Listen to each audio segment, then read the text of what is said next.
بسم اللہ الرحمن الرحیم۔ لائف لائٹ میں خوش آمدید۔ کائنات کے بارے میں 15 ویڈیو میں سے یہ دوسری ویڈیو۔ اس ویڈیو میں ہم آپ کو کائنات کی ترتیب کے بارے میں بتائیں گے۔ بگ بینگ کے بعد کائنات کی حالت مسلسل متغیر تھی۔ آسمان پھیل رہا تھا۔ سیارے، ستارے اور کاربن، ہائیڈروجن جیسی گیسیں نئی دنیایں تخلیق کرتی جا رہی تھیں۔ اس ابتدائی دور کو گیس جائنٹ کہا جاتا ہے۔ یہ کائنات کا ابتدائی ڈھانچہ تھا۔ اس کے بعد ایک نئے دور کا آغاز ہوا۔ سائنس اس دور کو سارٹ آف یونیورسل کہتی ہے، یعنی بکھری ہوئی چیزوں کو ترتیب دینے کا عمل۔ ہمارا روزمرہ دستور ہے کہ ہم کسی بھی وافر یا بھاری چیز کی وافر مقدار کو گڑبڑ یا بگاڑ سے بچاؤ کے لیے کمیونٹی کی صورت دیتے ہیں۔ اس کمیونٹی کی بہترین سیٹنگ چیز کے لیے خودکار دفاعی نظام تشکیل دیتی ہے۔ اب ہم اسی اصول کو کائنات پر رونما ہوتے دیکھیں گے۔ جس طرح ذرات مل کر پتھر اور پہاڑ بناتے ہیں، بالکل اسی طرح سیاروں اور ستاروں نے مل کر ایک نظام تشکیل دیا۔ اسے کہکشائی نظام کہتے ہیں۔ اس وقت کائنات میں اربوں کہکشائیں موجود ہیں۔ ایک کہکشاں میں کھربوں سیارے اور ستارے اپنی دنیا بساتے چلے گئے۔ فلکیاتی نظام کو سمجھنے کے لیے ضروری ہے کہ کہکشائی نظام کو بخوبی سمجھا جائے۔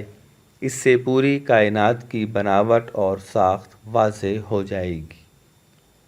جدید فلکیاتی رپورٹس کے مطابق جب دو یا دو سے زیادہ کہکشائیں آپس میں ملتی یا نزدیکی فاصلہ کم کرتی ہیں تو کلسٹر کہلاتی ہیں۔ جب کلسٹر آپس میں ملتے ہیں تو سپر کلسٹر کہلاتے ہیں۔ یوں پوری کائنات گلیکسی کلسٹر اور سپر کلسٹر میں بٹ کر باقاعدہ ایک نظام کی صورت اختیار کرتی گئی۔ اگر ہم اپنی کہکشاں ملکی وے کی دوریوں میں جھانکیں تو اس کی وسعتوں میں ہمارے سورج جیسے 30 ارب سورج گردش کر رہے ہیں۔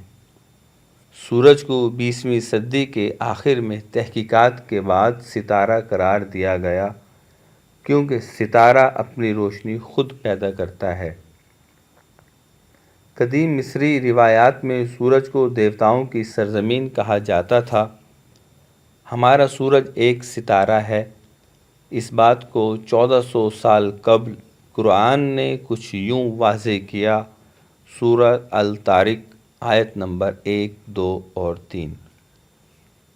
قسم ہے آسمان کی اور رات کو آنے والے کی، آپ کیا جانیں رات کو آنے والا کیا ہے، وہ چمکتا ہوا تارا ہے۔ چونکہ دیگر سورج بے انتہا فاصلے پر ہیں، اس لیے ہمارے سورج کے ارد گرد تاریکی ہے۔ البتہ جہاں سے یہ گزرتا ہے وہاں روشنی طلوع ہوتی ہے۔ اسی طرح وقت، دن رات، مناسب درجہ حرارت، موسم کے آنے جانے کا نظام چل رہا ہے۔ آپ کو شاید یہ بات عجیب لگے کہ ہماری کہکشاں دوسری کہکشاؤں کی نسبت تنگ اور کم معیار کی ہے، جبکہ ہمارا کلسٹرز لیکف بھی تنگ اور عام معیار کا ہے۔ اس کے باوجود ہماری کہکشاں ملکی وے اتنی وسیع ہے کہ ایک ایسی سواری جو 3 لاکھ کلومیٹر فی سیکنڈ طے کرنے کی صلاحیت رکھتی ہو، اسے ہماری کہکشاں سے نکلتے نکلتے 1 لاکھ سال لگ جائیں گے۔ اس مثال سے آپ دوسری کہکشاؤں کی وسعت کا اندازہ بخوبی لگا سکتے ہیں۔ ایک سائنسی رپورٹ کے مطابق ہماری کہکشاں میں ہمارے سورج سے 50 لاکھ سے 1 ارب گنا بڑے ستارے ایٹاکون، بیٹل گوس، وائی کیسین، میجورس، ٹام پیٹیل موجود ہیں۔